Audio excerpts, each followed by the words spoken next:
मैं चाय पीने जाती थी और जब वो भीड़ को देखती थी मुझे लगता था अब बहुत मुश्किल है।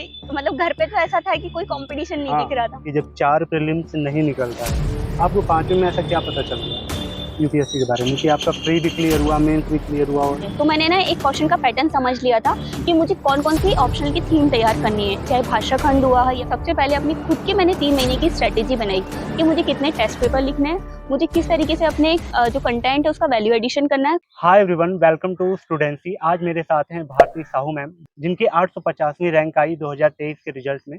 और इनसे जानेंगे इनकी जर्नी कैसी रही, साथ ही उस जर्नी से आपको सीखने को क्या मिलता है। मैम की इंटरेस्टिंग कहानी ये है कि इनका 4 बार प्रीलिम्स क्लियर नहीं हुआ और 5वीं बार सीधा मैम ने यूपीएससी क्रैक किया। प्रीलिम्स से जो बच्चे डर रहे हैं उनके लिए वीडियो काफी इंस्पायरिंग होने वाली है और यूजफुल होगी, तो बने रहिए वीडियो में। तो मैम, स्वागत है पहले चैनल पे आपका, और बहुत बहुत बधाई आपको मेरी और हमारे ऑडियंस की तरफ से। बहुत बहुत धन्यवाद जी, आप अपने बारे में ब्रीफ जानकारी दें कि आपका अटेम्प्ट मीडियम कहाँ से आती है, बैकग्राउंड? मेरा नाम भारती साहू है, मैं मध्य प्रदेश के भोपाल की रहने वाली हूँ। यूपीएससी में ये मेरा 5th अटेम्प्ट था। इससे पहले मेरे चारों अटेम्प्ट में प्री क्वालिफाई नहीं हुए थे और फाइनली इस बार मेरा 850वीं रैंक के साथ यूपीएससी क्वालिफाई हुआ है और मेरा मीडियम हिंदी है। ओके, आपका मतलब 5वां अटेम्प्ट था ये? जी, यानी कहानी बहुत डीप होगी फिर तो। हाँ। तो मैम, आपकी इस कहानी पे आने से पहले, इस स्ट्रेटजी पे आने से पहले कि आपने 5वीं बार में डायरेक्ट क्रैक किया यूपीएससी, उससे पहले आप ये जर्नी कहाँ से स्टार्ट होती है वो बताएं। कि कोई घटना रही है कि उससे इंस्पायर होकर आप यूपीएससी में आई, या फिर कुछ आपको करना था? क्या सोर्स, क्या मोटिवेशन था?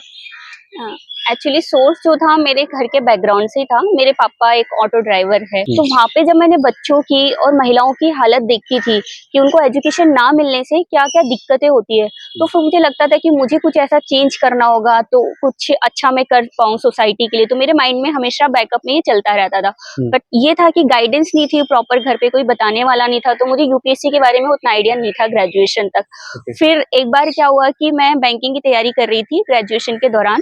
फिर 16 अप्रैल का दिन था, सोमवार का, मेरे को अच्छे से याद है। मैं भगवत गीता पढ़ के लाइब्रेरी में बैठी वो बैंकिंग की तैयारी करने। फिर मैंने प्रतियोगिता दर्पण आती है, उसमें एक मैम का इंटरव्यू पढ़ा, तो वो क्वालिफाई की थी फर्स्ट रैंक के साथ। तो उसमें लिखा था कि आप अगर समाज के निचले तबके के लोगों को मुख्य धारा में लाना चाहते हैं तो उसके लिए सिविल सेवा एक अच्छा माध्यम है। वो लाइन मेरे मतलब माइंड में पूरी चली गई कि मेरे को अब सिविल सेवा ही करना है। फिर मैंने पूरा बैंकिंग बंद किया, फिर मैंने वहीं से थोड़ा सर्च करना स्टार्ट किया ग्रेजुएशन तक। बट यही था कि दिक्कतें काफी सारी थी, तो उस टाइम में उतना फोकस नहीं कर पाई। फिर 2019 से मैंने प्रॉपर यूपीएससी की तैयारी करी, तो फिर यहाँ आके मेरे को सक्सेस मिली। ओके, आपने 2000 कब से स्टार्ट किया था? 19 से 2019 प्रॉपर, से, हाँ। और 2023 में आपको सिलेक्शन मिला था। इसके बीच में भी कोई एग्जाम वगैरह देखा था आपने? हाँ, इसके बीच में मैंने एमपीपीएससी दिया था। 2019 में मैंने एमपीपीएससी प्री दिया था, तो वो मेरा क्वालिफाई हो गया था। इंटरव्यू स्टेज तक मेरा हुआ था, उसका रिजल्ट पेंडिंग है। यूपीपीसीएस मैंने दिया था और मैंने ग्रुप 2 का एमपी का एग्जाम दिया था, वो भी मेरा क्वालिफाई था। ओके, यानी काफी ब्रिलियंट रहे हैं। तो मैम, थोड़ी सी आप ये बताएं कि जब 4 प्रीलिम्स नहीं निकलता है, आपको 5वीं में ऐसा क्या पता चल गया यूपीएससी के बारे में कि आपका प्री भी क्लियर हुआ, मेंस भी क्लियर हुआ और इंटरव्यू के साथ आपने फाइनल सिलेक्शन लिया? मेन जो मुझे पता चला वो यूपीएससी को समझने की गाइडेंस तो मेरे को नहीं मिली थी ना।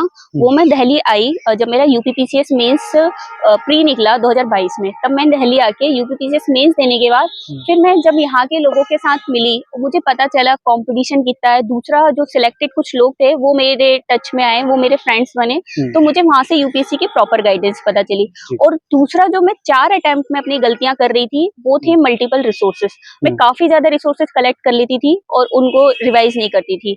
सारे टॉपर्स की स्ट्रेटेजी देखना, उसी को फॉलो करना, लेकिन खुद की जो सेल्फ स्ट्रेटेजी थी वो मैं नहीं बना पा रही थी। तो इन सारी गलतियों को मैंने नोट डाउन किया अपने 4 साल की, कि मैंने पिछले 4 साल में क्या क्या गलत किया है। फिर इस बार जब मैं बैठी जनवरी से प्रॉपर अपना पीटी के लिए, तब मैंने ये देख लिया कि इस बार जो एक मल्टीपल रिसोर्सेस की थी वो मुझे मिस्टेक नहीं करनी है। मैंने सारे सब्जेक्ट के एक 2 रिसोर्सेस लिख लिए और उनको अपना कलेक्ट कर लिया, फिर उन्हीं को पढ़ना। दूसरा, मैंने रिवीजन की अपनी स्ट्रेटेजी बनाई कि मुझे कितनी बार किस सब्जेक्ट का रिवीजन करना है, कौन सा सब्जेक्ट मेरा वीक है। तीसरी चीज, मैंने टेस्ट पेपर पे काफी फोकस किया कि जितने भी एमसीक्यूज होते थे, जहां से भी मेरे को मिलता था, जितने भी क्वेश्चन पेपर होते थे, मैं सबको बैठ के रूम पे सॉल्व कर लेती थी। तो इससे मेरी क्या होता था कि जो एग्जाम टाइम का जो प्रेशर है ना, वो भी मेरा हैंडल होने लगा था धीरे धीरे। तो ये सारी चीजें मैंने की। ठीक है, आपके प्रीलिम्स को थोड़ा-सा और डीप लेके चलते हैं मैम। आपके जो मॉक टेस्ट रहे हैं, कितने टाइम में उसको फिनिश करना, मॉक टेस्ट को कैसे एनालिसिस करना, उसी दिन करना, फिर अगले दिन करना, इम्प्रूवमेंट कैसे करना, जो उसमें के कीवर्ड थे, उससे नोट्स बनाना, उस मॉक टेस्ट को थोड़ा-सा आप अच्छे से बताएँ कि कैसे आपने किया? मेंटेन? मॉक टेस्ट को मैंने काफी अच्छे से देखा था। जैसे पीटी के लिए आते हैं, तो पीटी के लिए जैसे मैंने पॉलिटी पढ़ लिया। पॉलिटी पढ़ने के बाद मैंने उसके 4 से 5 टेस्ट उठाए ओके। और फिर उनको लगाया। अब उसमें जो क्वेश्चन कुछ टॉपिक मुझे अलग दिखे थे, तो फिर मैंने उनके शॉर्ट नोट्स जो थे अपने उसमें रेडी कर लिए थे। पीटी के लिए भी कुछ जो फैक्ट होते हैं जो हमको नहीं बन रहे होते, तो वो मैंने नोट कर लिए थे या फिर वही हेड मतलब उनको हाईलाइट कर लिया था। तो इसी तरीके से मैंने पीटी के लिए किया था और मेंस के लिए मैंने काफी ज्यादा यूटिलाइज किया था टेस्ट पेपर को। ओके। जैसे कि मार्केट में क्या हुआ था कि जीएस वाइज अलग-अलग कोचिंग के टेस्ट पेपर आते हैं। अगर मैं किसी के टेस्ट नहीं भी लिख पाई हूँ, तब भी मैं उनके मॉडल आंसर ले आती थी और देखती थी कि अपने सिलेबस में जो टॉपिक है या कुछ अच्छे उन्होंने क्वेश्चन पूछे गए, तो उनके 4-5 पॉइंट अपने नोट्स में आके मैं मेंशन कर लेती थी। ओके, ये तो आप एक टॉपर ओरिएंटेड बात की है। एक्चुअल में एक एस्पिरेंट के मन में क्या चल रहा था? भारती साहू जो एक एस्पिरेंट थी, जिनका 4 अटेम्प्ट फ्री नहीं हुआ है, 5वें में उनके इमोशन किस तरह से हावी हो रहे थे उनपे? अ, क्या चल रहा था? इमोशंस तो बहुत ज़्यादा थे, मतलब उस टाइम भी लास्ट स्टेज तक मुझे लग रहा था कि शायद इस बार भी नहीं होगा, पिछली बार इतना पढ़ने पे नहीं हुआ, तो इस बार क्या होगा? बट ये था, मैंने एक चीज़ देखी है कि आप ना अपना 100% हार्ड वर्क कर दो और उसके बाद जो मेन क्वेश्चन जिस दिन हमारा पेपर रहता है ना 2 घंटे का, उसमें बिल्कुल रिलैक्स होके जाना है। इससे पहले क्या होता था कि मैं बहुत प्रेशर होके जाती थी, मतलब अपने माइंड को कि नहीं होना ही चाहिए, इतनी मेहनत की तो उसका रिजल्ट मिलना चाहिए। बिल्कुल। तो फिर इस बार समझ आई कि रिजल्ट ओरिएंटेड नहीं होना है, जितना पढ़ लिया है वेल एंड गुड, वहां जाइए 2 घंटे बिल्कुल शांति से जाके और अपना अच्छे से फोकस के साथ पेपर सॉल्व करना है, तो उससे ज्यादा फायदा हुआ। ओके, जो पिछले 4 अटेम्प्ट के बुक लिस्ट वगैरह ये जो रिसोर्स रहे हैं, उनको चेंज करके 5वें में कुछ नया ट्राई किया था आपने? या फिर क्या बुक लिस्ट वगैरह प्री के लिए मैं अभी पूछ रहा हूँ, क्या रहा है आपका बुक लिस्ट तो सोच? मेरी सेम थी, बस जो मैं मल्टीपल यूज कर रही थी ना किसी की, तो वो मैंने बंद कर दी। जैसे कि पॉलिटी के लिए लक्ष्मीकांत है, तो उसी को मैंने कम से कम 15-20 बार, जितनी बार मैं पढ़ सकती थी उसको अच्छे से रिवाइज किया। जी। हिस्ट्री के लिए मैंने स्पेक्ट्रम को काफी बार रिवाइज कर लिया। ज्योग्राफी के लिए मैंने एनसीईआरटी अच्छे से कर ली। कल्चर के लिए नितिन सिंघानिया हुआ और एंशियंट के लिए मैंने आर एस शर्मा हुआ। मिडाइवल के लिए सतीश चंद्र हुआ। तो इस तरीके से मैंने सारी बुक वही थी, लेकिन एक एक डिफाइन करके और उनको बार बार रिवाइज किया।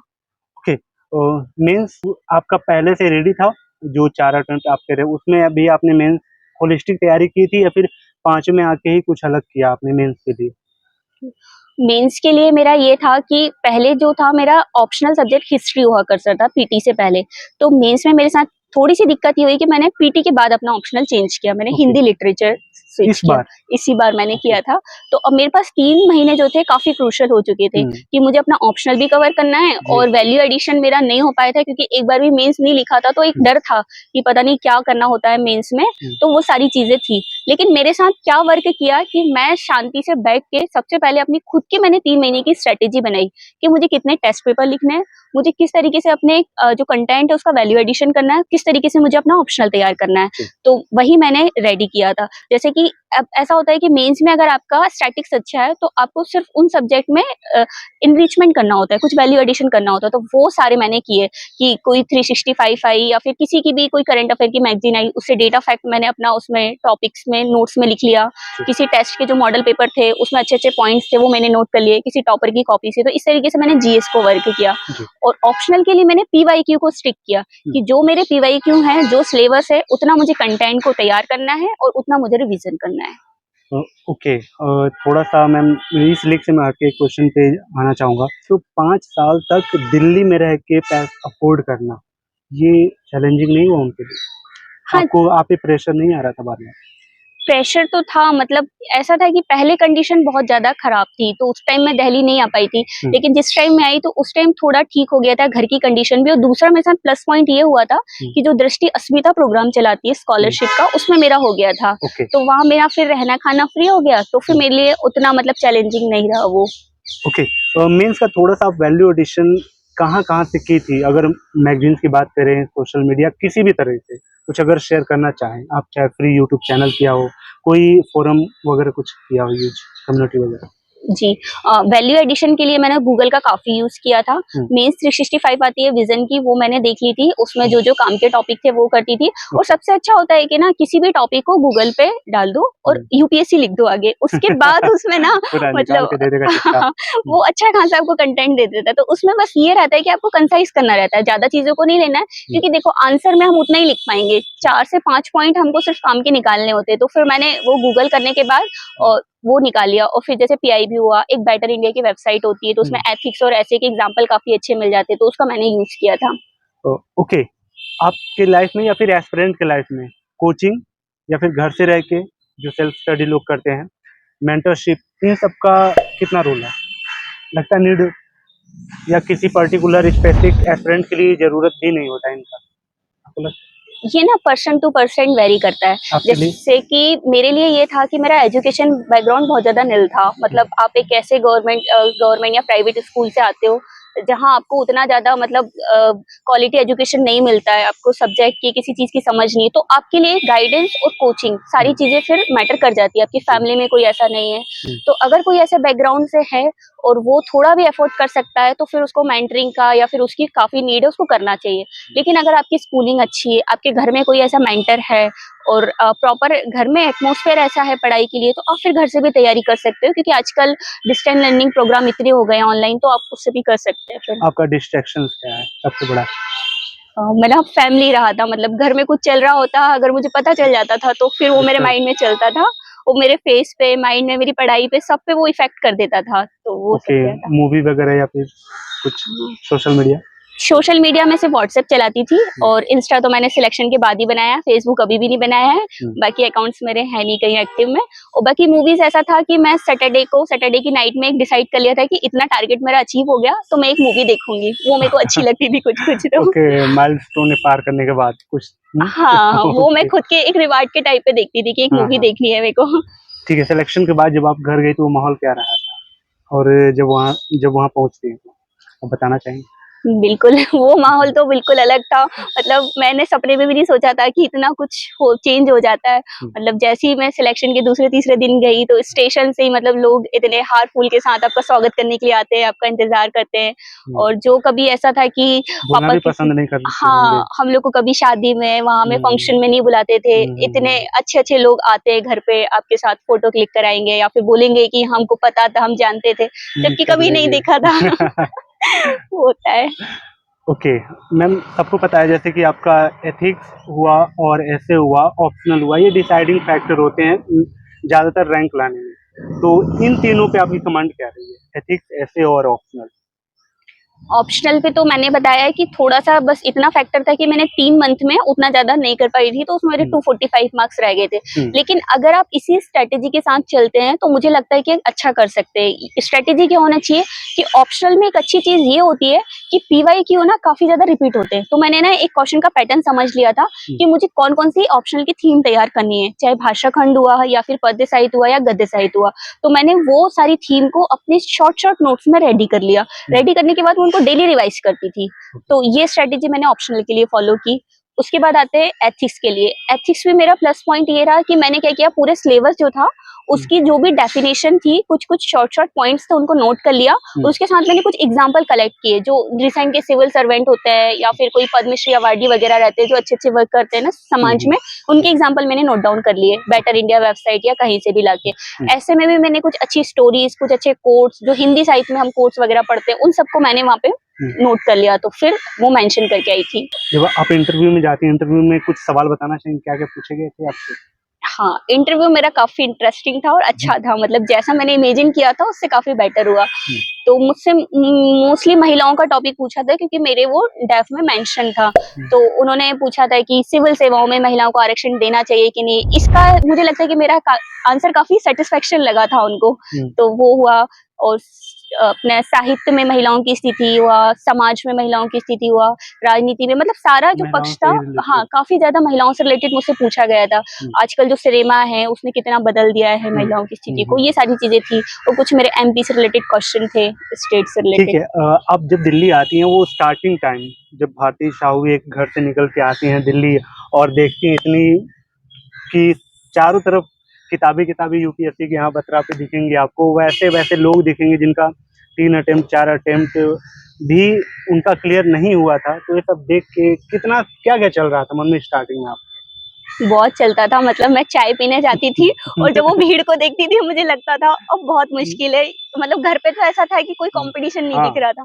यहाँ आके जब देखती थी तो मुझे लगता था अब इस भीड़ से कैसे निकलना है।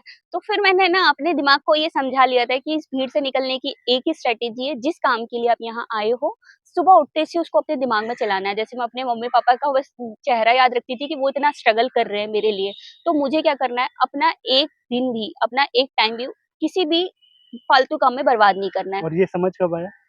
कौन से वाले अटेम्प्ट में? ये समझ मेरे तो को पहले ही? इसी पहले था, लेकिन पहले मतलब मेरी स्ट्रैटेजी और मेरा सब कुछ गलत था। उस टाइम जी। मैं पढ़ती काफ़ी थी, हुँ। मतलब 16 घंटे जो टॉपर्स बोलते थे वो मैं फॉलो करती थी। ओके। लेकिन जो स्ट्रैटेजी में फॉलो करना चाहिए हुँ, सही वे में, कि आपको अच्छा ब्रेक भी लेना होता है, हुँ, अपने हुँ। माइंड को रिफ्रेश भी करना होता है, तो वो सारी मैंने यहाँ पे अप्लाई किया था कि ओके। आपको डेली मोटिवेशन भी बनाए रखना है, डिसिप्लिन काफ़ी ज़रूरी होता है। मतलब मोटिवेशन से ज़्यादा मैं डिसिप्लिन को मानती हूँ। मैम ये मेरे कुछ क्वेश्चन रहे। आपके मन में कुछ ऐसा चल रहा हो जो इस पूरे जर्नी ने आपको सिखाया हो? क्या कहना चाहेंगे उन एस्पिरेंट को जो बिगिनर्स हैं और दूसरे वो जिनका 1-2 बार दिया अटेम्प्ट क्लियर नहीं हुआ? देखिए, मैं सबसे पहले तो ये कहना चाहूँगी कि अगर आपके अटेम्प्ट क्लियर नहीं होते हैं या आपको कंटिन्यू फेलियर मिल रहा है, तो हमको ना उससे सीखने की ज़रूरत होती है।